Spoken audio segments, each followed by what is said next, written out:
Hi, my name is Gibson, and I'm the creator of the Personal Development School. This is your daily breakthrough video, and in this video, we're going to talk a little bit about why imposter syndrome tends to take place. So this is a question I get all the time from people, and I want to go through 5 key reasons why you may be struggling with imposter syndrome around something new that you're doing. It could be a new friendship you have, it could be a presentation you're doing, it could be a new job that you have.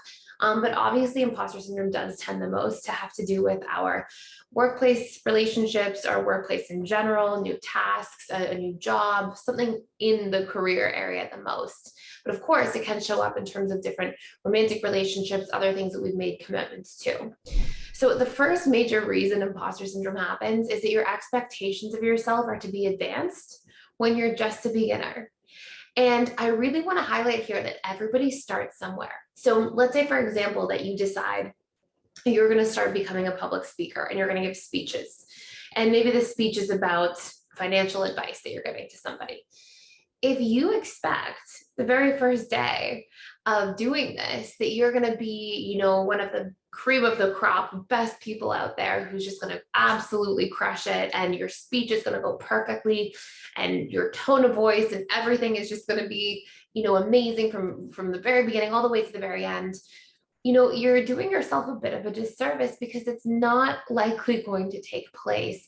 And prior to starting, if you have expectations of yourself that are, up here, like through the roof, and it's your first time doing something, then those expectations themselves at a subconscious level, those beliefs you have about where you should be or how you should be doing, those are going to be the very things creating the imposter syndrome feeling, because you're going to be like, I'm supposed to be like the Tony Robbins of financial advice.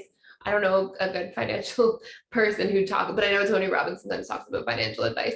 So like, if you're expecting yourself to become that person and it's your first day, no wonder you feel like an imposter, right? Because you're comparing yourself subconsciously to a standard that isn't achievable for you yet.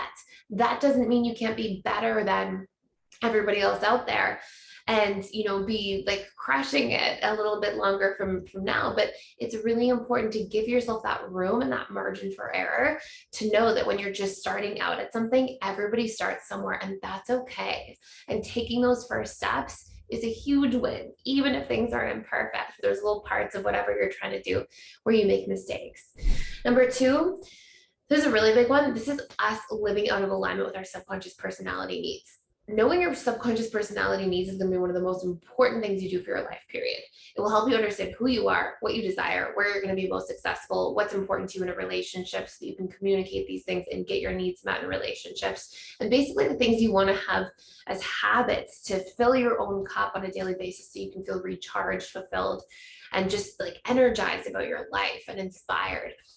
If you want to do a deep dive into that, check out this Discover, Embrace, and Fulfill Your Personal Needs course. You can go for free for 7 days. Put a link in the description box below, but literally it's for the 7-day free trial for all the courses in the school, and check that course out first, because literally everybody needs to know their personality needs. It's one of the most important ingredients, like on a personal development, healing, growth, or relationship journey.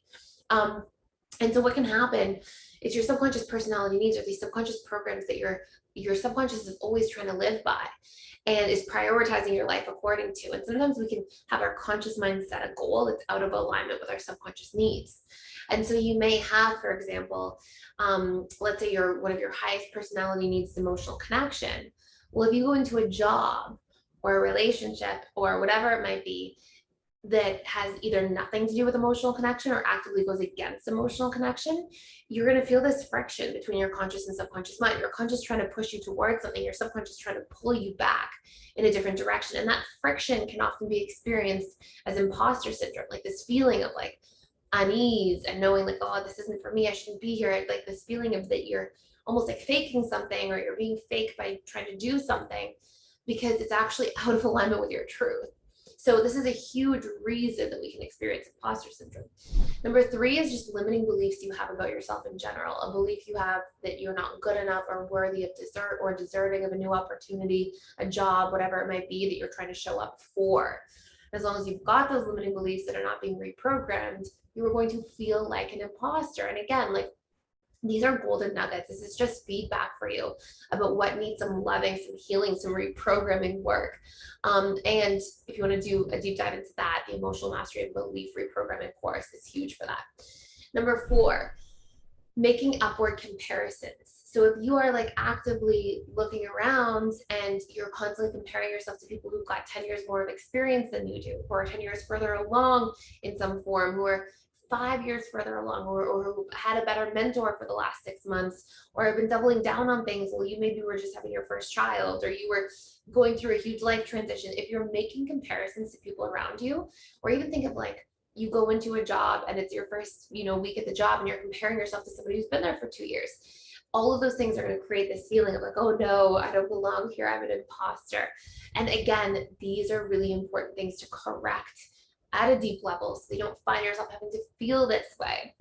And number 5, the more you are shaming yourself or putting yourself down, and there's an imbalance of how much you're putting yourself down versus how much you're building yourself up, like encouraging yourself, letting yourself know, I can do this, I'm worthy and deserving of being here, and validating your wins, noticing your accomplishments.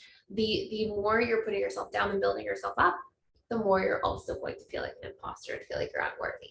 So hopefully this makes a whole lot of sense. They're really great places to start in terms of like breaking down imposter syndrome and not limiting yourself with these awful feelings that can really prevent you from growing and breaking through to the next level in your life. So hopefully this makes a lot of sense. Thank you guys so much.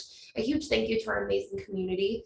I feel like I just am so appreciative of everybody here and all you guys showing up and creating amazing comments and amazing discussions. And I see, wonderful threads in here all the time with amazing feedback. And just so you guys know, like we have somebody who literally tracks the feedback in terms of topics, discussions, all these different things in it, and helps us decide what content to create based on the feedback we get from you guys. So a huge thank you to everybody for contributing, for sharing, for liking. I really, really appreciate you all being here. And I will see you in the next video.